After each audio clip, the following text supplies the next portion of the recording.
예, 여러분 반갑습니다. 잘 지내고 계시죠?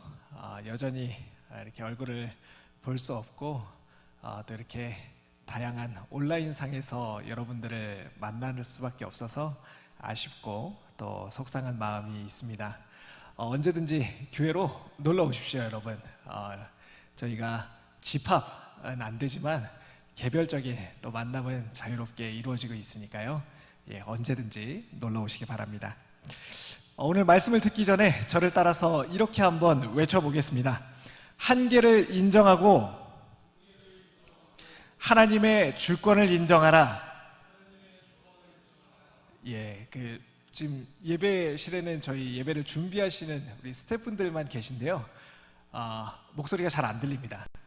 다시 한번 크게 따라해 보겠습니다. 한계를 인정하고 하나님의 주권을 인정하라. 예, 어느덧 전도서의 중간 지점까지 왔습니다. 전도서 총 12장으로 되어 있는데요. 오늘 6장 말씀을 살펴보고 있습니다. 학교에서는요, 이 학기의 중간쯤 오게 되면은요, 치르는 일이 하나가 있습니다. 무엇이죠? 예, 중간고사를 보죠. 그래서 저도 퀴즈를 몇 개 준비해 봤습니다. 잘 대답해 보시기 바랍니다. 먼저 첫 번째 퀴즈입니다. 전도서의 주제 단어는 무엇일까요? 전도서의 주제 단어는 무엇일까요? 예, 헛되다, 헤벨이라고 했습니다. 이 헛되다는 말은요, 헤벨이라는 말은요, 헛됨 또 허무라는 뜻을 가지고 있다고 했죠. 두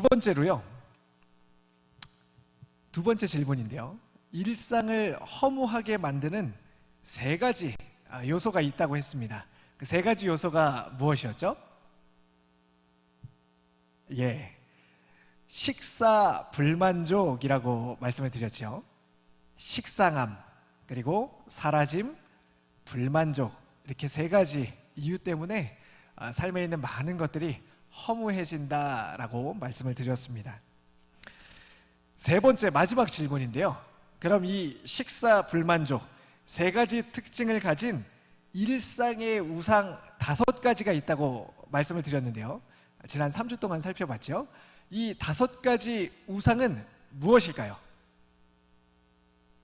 예, 재미, 지혜, 일, 타이밍, 돈, 이렇게 총 5가지의 우상이었죠. 그럼 제가 다시 한번 여러분들께 여쭤볼게요. 지금 예배하고 계실 훈식 형제님, 전도서의 주제 단어가 무엇이었죠? 예, 다음 질문입니다. 우리 정주자매님, 일상의 우상 5가지가 무엇이었죠? 그리고 마지막으로요. 예, 우리 석윤 형제님, 일상을 허무하게 만드는 3가지 요소가 무엇이었죠? 예, 들리진 않지만요, 아주 잘 대답하셨을 것 같아요. 앞으로 지나가다가 아니면은 교회에 다시 오시게 되면요, 만나면 제가 여쭤볼 겁니다. 우리 훈식 형제님, 정주자매님, 석윤 형제님, 꼭 기억하고 계십시오. 그러면요, 이제까지 배웠던 내용을 다시 한번 좀 정리를 해볼까요? 우리 모두가 매일매일 기쁘게 살고 싶지만 왜 일상은 기쁘지 않을까요? 아침에 일어나면서 주님, 오늘 하루를 주셔서 너무너무 감사합니다 라고 말하고 출근하면서 하나님, 오늘 정말 좋네요, 콧노래를 부르는 그런 일상은 과연 존재하지 않을까요? 같은 찬양을 불러도 날마다 새롭고 피곤한 몸을 이끌고 집에 돌아와도 오늘 하루 정말 잘 살았다 라고 우리 스스로를 그렇게 칭찬해 줄 수 있는 그런 삶은 그저 꿈에 불과한 것일까요? 전도서의 저자인 전도자는 일상을 의미 있고 행복하게 살기 위해서 많은 고민을 했습니다. 그리고 여러 실험 끝에 일상을 망가뜨리는 요인이 허무함 때문이라고 결론을 짓습니다. 이 땅에서의 삶은 새로울 게 없고 다 사라져버리고 그리고 만족할 수 없다는 이유 때문에 허무에 빠지게 된다는 것이죠. 그리고 구체적으로 5가지 부분에서 특별히 이러한 허무함들이 많이 경험되는데, 재미, 그리고 지혜, 일, 타이밍, 돈과 같은 것이 여기에 해당된다고 말씀드렸습니다. 사람들은 허무한 일상을 극복하기 위해서 재미를 추구합니다. 지혜를 추구합니다. 워커홀릭이 되어보곤 합니다. 내가 허무함을 느끼게 되는 이유는 단순히 그저 타이밍이 맞지 않아서였을 뿐이라고 생각합니다. 돈을 많이 벌고 마음껏 써보기도 합니다. 하지만요, 이것만 있으면 내 삶은 의미 있을 거야 라고 하면서 시도해본 모든 것들은요, 결국 우상이 되고 맙니다. 허무한 일상을 극복하기 위해서 붙잡은 것이 도리어 내 삶을 더욱더 허무하게 만드는 경험을 반복해서 하게 되지요. SNS 피드에 붙잡히고, 좋아요에 붙잡히고, 유흥에 붙잡히고, 성과에 붙잡히고, 인정에 목마르고, 타이밍에 집착하고, 돈에 붙잡히고, 탐욕에 붙들립니다. 그래서 5장에서는요, 하나님께서 각 사람에게 나누어 주신 몫을 따라서 기쁘게 누리라고 했는데도 불구하고 내 손에는 아무것도 없는 것만 같습니다. 그저 내 손에는 허무함과 불행함과 불만족만이 가득한 것처럼 그렇게 생각이 된다는 것이죠. 손에 담아주신 기쁨은 사라지고 허무함만이 차오르게 되는 것입니다. 왜일까요? 왜 이런 삶이 반복되는 것일까요? 그것은 답을 모르기 때문입니다. 그러면요, 거꾸로요, 답이 있을까요? 답이 있을까요? 전도자는요, 계속해서 질문만 합니다. 그리고 뭐라고 말하냐면요, 모르겠다고 말합니다. 오늘 말씀의 제목처럼 누가 알겠는가? 라고 계속해서 질문할 뿐입니다. 그래서요, 전도서를 읽다 보면요, 처음에는 오히려 혼란스러움, 답답함을 느끼시게 될 겁니다. 여러 많은 청년들이 전도서를 읽고 또 필사하기도 하고 이렇게 공부하고 있다고 연락을 받습니다. 그런데요, 대체로 저에게 이야기하는 첫 번째 질문이 이겁니다. 목사님, 전도서를요 읽어봤는데 잘 모르겠어요. 전도서를 읽어봤는데요, 이게 도대체 무슨 얘기가 하고 싶은 건지 잘 모르겠어요 라고 질문한다는 것이죠. 이런 질문이 떠나지 않는 것입니다. 그래서 도대체 답이 뭔데? 라는 질문 말이죠. 여러분들의 이런 답답함을 해결해 드리기 위해서 오늘은 결론을 먼저 말씀드리겠습니다.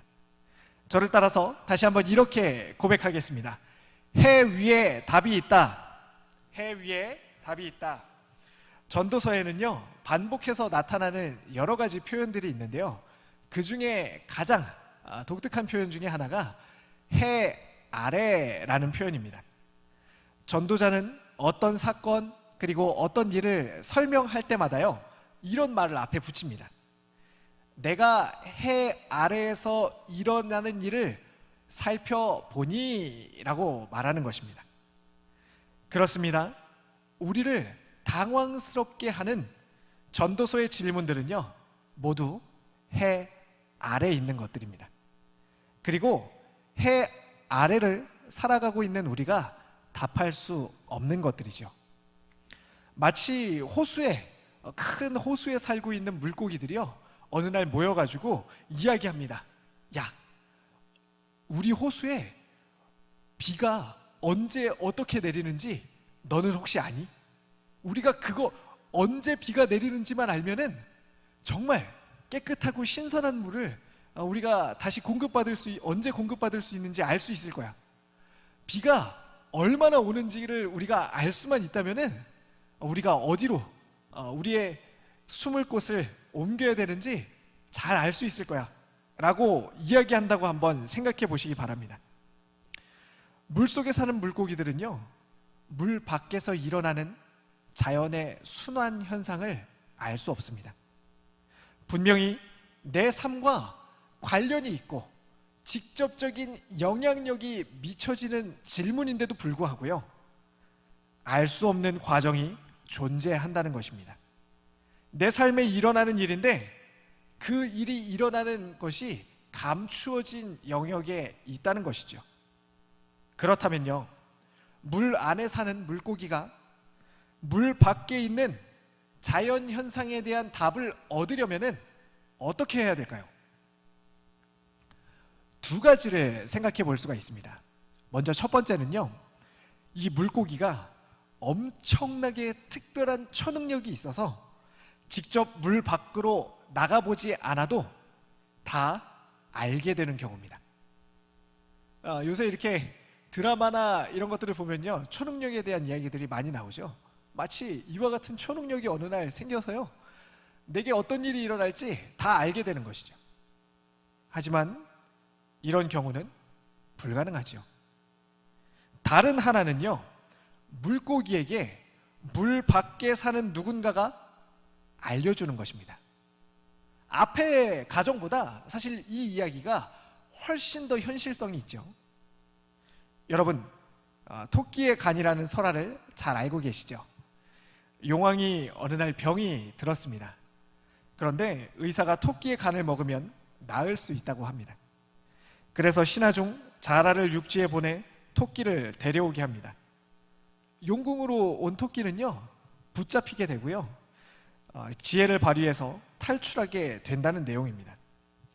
그런데 이 이야기 중간에는요, 자라와 토끼가 직접 본 육지에 대해서 용궁에 있는 사람들에게 설명하는 대목이 등장합니다.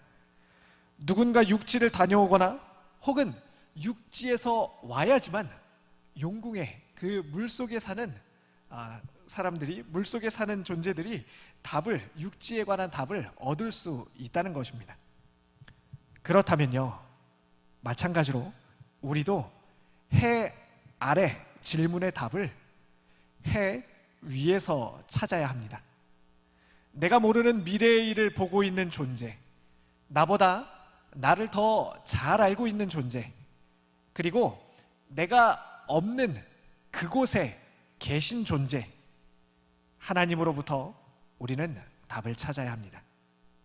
사랑하는 청년 여러분, 우리는 하나님으로부터 우리 인생의 답을 얻어야 합니다. 하나님으로부터 인생의 답을 들어야 합니다. 저는 요즘 청년들을 만나서요, 이야기를 하다 보면요, 이런 말을 자주 하게 됩니다. 그거는 나도 잘 모르겠어. 그거는 목사님도 잘 모르겠어 라고 자주 말하게 됩니다. 20대 혈기왕성할 때는요, 주로 이렇게 말했던 것 같습니다. 그거는 이게 답이야. 그거는 이렇게 하는 거야. 아니야, 그거는 틀렸어. 이렇게 자주 말했던 것 같습니다. 그런데 인생을요, 조금 더 살아보니까요, 살면 살수록 여러분들이 던지는 질문에 이게 정답이야 라고 말하기가 점점 힘들어집니다. 왜 이렇게 성실하고 열심히 노력하는 청년이 직장에서 차별을 받는지, 왜 이렇게 신실하고 하나님을 사랑하는 청년에게 환난이 겹겹이 겹쳐서 오는지, 이런 질문들에 무엇이 답이라고 답하기가 너무너무 어려운 것입니다. 목사님, 이렇게 어려운 시기에 너무너무 감사하게 취업이 되었어요. 그런데 막상 가보니까 근무 환경도 너무 열악하고 상사도 갑질이 너무 심해요. 제 기대와 너무 달라서 고민이에요. 목사님, 퇴사가 답일까요? 아니면 좀 더 다녀야 할까요? 누군가 이렇게 물어본다면요, 만약 여러분들이 제 입장이 되신다면 어떻게 대답해 주시겠습니까? 여러 가지 가정을 예상해보고 함께 이야기해 볼 수 있지만 결국 내일 일을 아무도 모르고 그 누구도 말해줄 수 없다고 답변할 수밖에 없지 않을까요? 이것이 우리가 처한 현실이고 솔직한 우리의 답이죠. 이것이 전도서가 가진 일관된 태도입니다. 우리에게는 모르는 일 한계가 있다는 것입니다. 우리 오늘 본문 말씀인데요, 6장 10절 말씀을 다시 한번 같이 읽어보겠습니다. 전도서 6장 10절입니다. 시작. 이미 있는 것은 무엇이든지 오래전부터 그의 이름이 이미 들린 바 되었으며 이미 안 바 되었나니 자기보다 강한 자와는 능히 다툴 수 없느니라. 아멘. 전도자는요, 자기보다 강한 자와는 능히 다툴 수 없다라고 말합니다. 여기서 강한 자는요, 또 다른 뜻으로요, 압도하는 자라는 뜻도 가지고 있습니다. 그리고 결정적으로요, 이 표현은요, 시편에서 하나님을 상징하는 특별한 표현으로 사용이 됩니다. 그러면요, 이와 같은 이해를 가지고 다시 한번 이 구절을 풀어볼게요. 이렇게 됩니다. 사람이 자신을 압도하는 하나님과 논쟁할 수 없느니라 라고 해석할 수 있죠. 이것은 적어도 두 가지의 말씀을 염두에 두고 있는 구절입니다. 하나는 욥기입니다. 하나님은 사람이 감당할 수 없는 질문과 논리로 욥을 압도하십니다. 우리 욥기 말씀을 같이 한번 읽어볼 텐데요, 욥기 38장 2절부터 4절까지 말씀입니다. 2절, 3절, 4절입니다. 같이 읽습니다. 시작. 무지한 말로 생각을 어둡게 하는 자가 누구냐? 너는 대장부처럼 허리를 묶고 내가 내게 묻는 것을 대답할지니라. 내가 땅에 기초를 놓을 때에 내가 어디 있었느냐? 내가 깨달아 알았거든 말할지니라. 하나님은 욥에게요, 창조 때 있었던 일을 질문하며 답하라고 하십니다.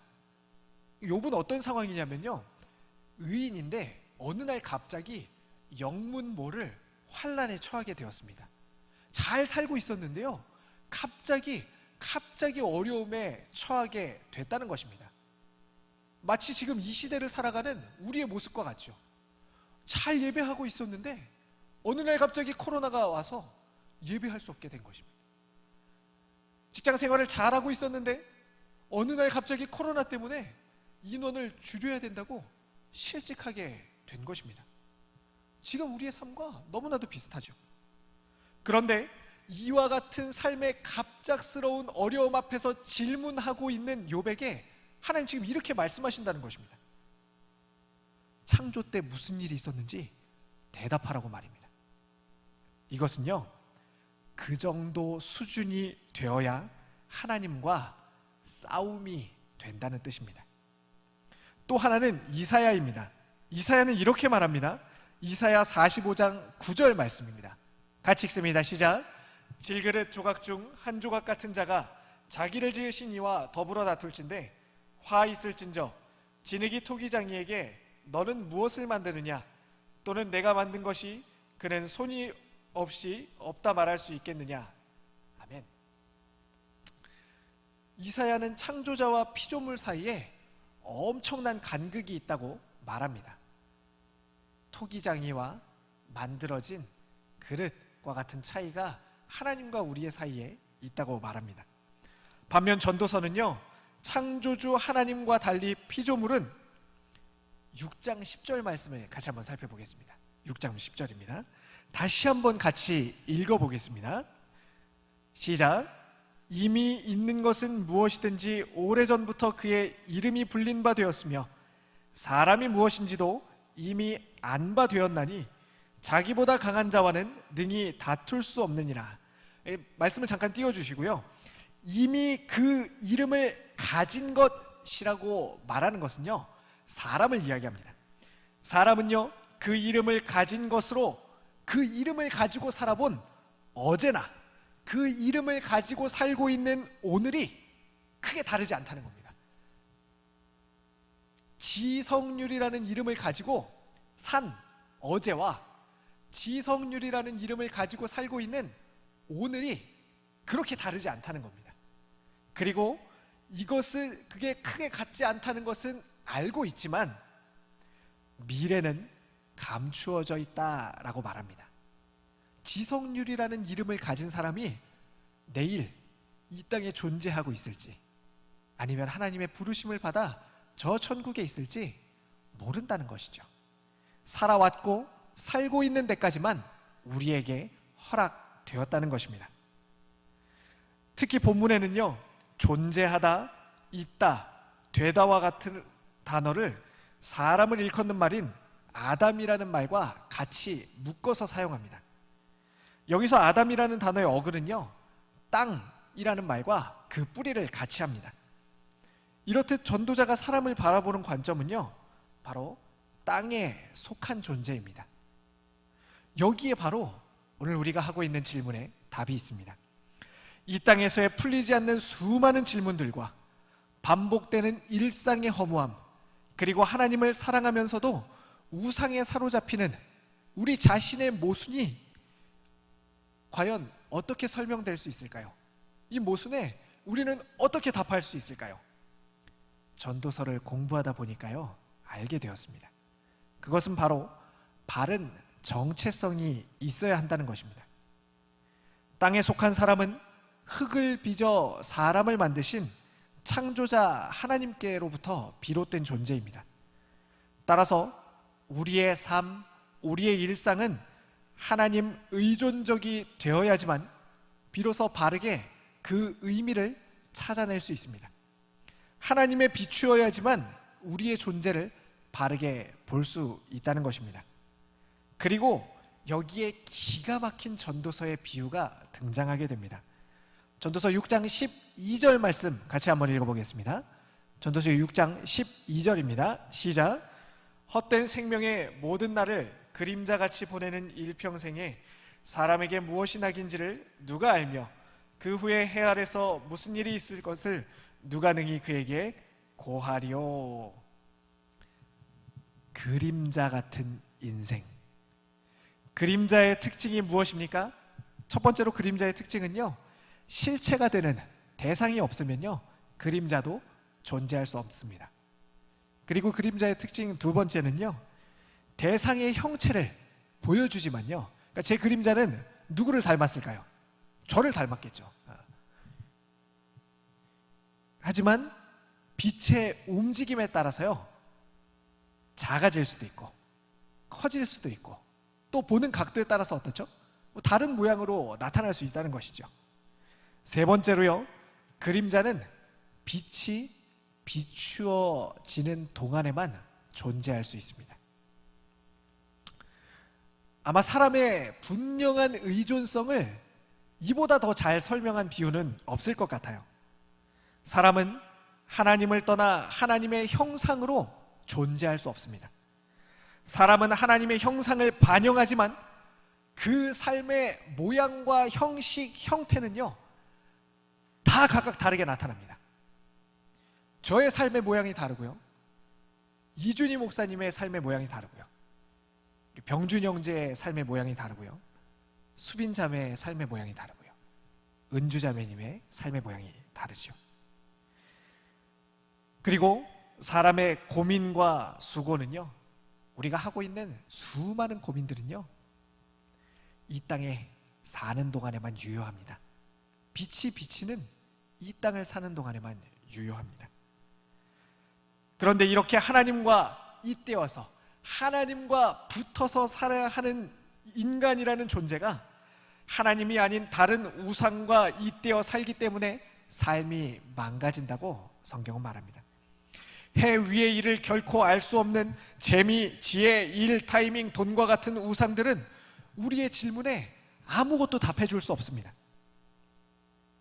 그렇다면요, 처음으로 다시 돌아가서 무엇이 좋은지 누가 알겠는가라는 이 질문에 답을 다시 해보겠습니다.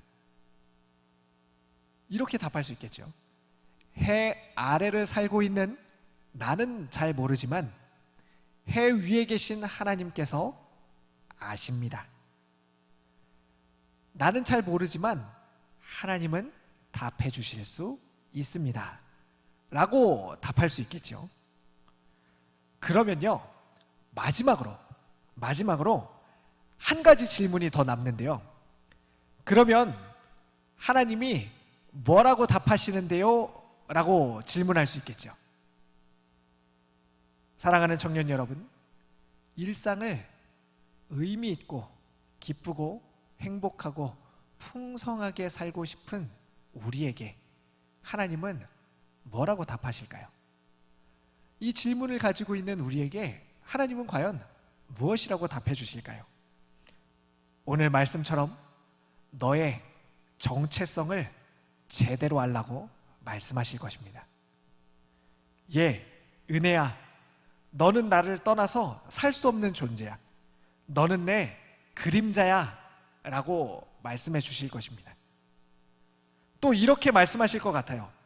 전도서 7장 14절은요, 우리가 하고 있는 지금 이 이야기의 결론에 해당하는 부분인데요, 제가 한번 읽어드리겠습니다. 형통한 날에는 기뻐하고 곤고한 날에는 되돌아보아라. 이 두 가지를 하나님이 병행하게 하사 사람이 그의 장래일을 능히 헤아려 알지 못하게 하셨느니라 라고 말합니다. 그러니까요, 예, 지은아, 작고 사소한 일이라도 기쁜 일이 있으면 마음껏 기뻐하렴. 그리고 어려움이 닥치면 기도하고 도움을 구하렴.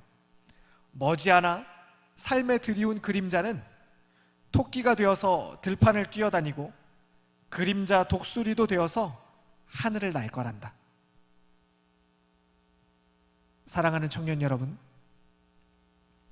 오늘 우리 일상에는 하나님이 나누어 주신 기쁨이 반드시 있습니다. 그것을 누리는 방법은요, 우상을 떠나서 하나님의 그림자로 살아가는 것입니다. 오늘도 우리가 기뻐하기를 원하시는 하나님의 뜻이 우리 모두에게 이루어지기를 간절히 축원합니다. 기도하겠습니다. 하나님, 오늘 우리의 삶에 있는 해결되지 않는 많은 질문들을 주님 앞에 올려드립니다. 우리는 다 알 수 없지만 모든 것을 아시는 주님, 이 시간 우리 사랑하는 청년들에게, 그리고 저에게 이 질문에 답해 주시옵소서. 우리가 하나님의 자녀로서, 하나님의 것으로서 바른 정체성을 가지고 살게 해주시고, 또 하나님께서 우리의 삶에 주신 작은 기쁨이라도 놓치지 않고 다 찾아서 누리는 은혜가 있도록 우리의 삶을 다스려 주시옵소서. 우리 삶에 일어나는 모든 것들이 하나님의 주권 아래 있음을 고백합니다. 주님, 우리의 마음과 우리의 삶과 우리의 미래를 다스려 주시옵소서. 예수님의 이름으로 기도합니다. 아멘.